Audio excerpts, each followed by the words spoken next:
సాక్షి print ఆర్డర్లో 60% కోట పడింది. Paper వేస్టేజీ వద్దని ఆదేశాలు, 60% ప్రింటింగ్ తగ్గించేశారు.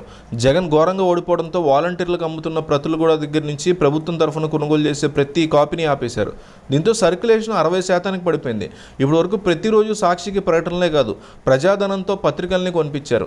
2.5 లక్షల మంది వాలంటీర్లకి 200 ఇచ్చి మరీ పేపర్ కొనిపించారు. అలాగే ఒక్కో గ్రామ వార్డు సచివాలయంలో 2 పేపర్లు వేస్తున్నారు. ఇక ప్రభుత్వ ఉద్యోగుల్ని బెదిరించి పేపర్లు కొనిపించారనే ఆరోపణలు ఉన్నాయి. యూనివర్సిటీలు సహా ఇతర చోట్ల బలవంతంగా పేపర్ అంటూ అంటగట్టారు. ఎంత చేస్తున్నా ఆ పత్రిక సర్క్యులేషన్ ఏపీలో 6 లక్షల లోపే. డబ్బులు పెట్టుకునే నిఖార్సైన పాఠకులు సాక్షి పత్రికకు అసలు లేరు. ఖచ్చితంగా ఆంధ్రప్రదేశ్లో సాక్షికి డబ్బులు పెట్టుకునే చందాదారులు 1 నుంచి 2 లక్షల లోపే ఉంటారు. ఇప్పుడు ఆ కొద్ది మాత్రమే ప్రింట్ చేస్తున్నారు. అప్పరంగా దొరికిన అధికారంతో, ప్రభుత్వ సొమ్ముతో, ప్రజా సొమ్ముతో సాక్షిని నిలబెడుతూ వచ్చారు. ఇప్పుడు అధికారం కోల్పోయిన తర్వాత కుప్పకూలిపోవడమే మిగిలిపోయిందనేటువంటి పరిస్థితి సాక్షికి స్పష్టంగా కనిపిస్తుంది.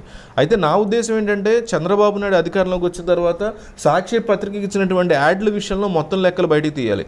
అట్లాగే గత ప్రభుత్వంలో చంద్రబాబు నాయుడు అధికారంలో ఉన్నప్పుడు ఏబిఎన్కి కానీ లేదా ఇతరత్ర పత్రికలకు కానీ ఈనాడుకు కానీ ఇచ్చినటువంటి ఆ లెక్కలన్నీ కూడా ప్రభుత్వం ప్రజలకు ఒక శ్వేతపత్రాన్ని ఖచ్చితంగా విడుదల చేయాలి. వైసీపీ రాష్ట్ర కార్యాలయం మరోపక్క మూతపడింది. అక్కడ ఉన్న కంప్యూటర్లో ఇతర సామాగ్రిని జగన్ క్యాంప్ ఆఫీస్ తరలిస్తున్నారు.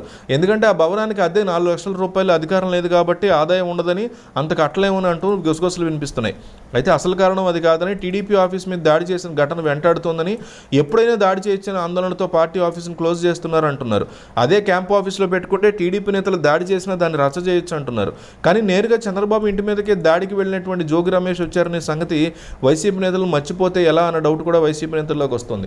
పార్టీకి అంత పెద్ద కార్యాలయం అవసరం లేదని, ఇప్పుడు 10 మంది ఎమ్మెల్యేలు కూడా లేనందున ఎక్కువ మంది పార్టీ కార్యాలయంకి వచ్చే అవకాశాలు కూడా లేవని అంచనా వేస్తున్నారు. అదే సమయంలో జగన్మోహన్ రెడ్డికి బయటికి అడుగు పెట్టలేరు. ఆయనకి భయం ఎక్కువగా ఉందంటూ టీడీపీ ఎద్దేవా చేస్తోంది. ఆయన ఇప్పుడు ప్రతిపక్ష నేత కూడా కాదు, ఆయన సర్వసాధారణ ఎమ్మెల్యే మాత్రమే.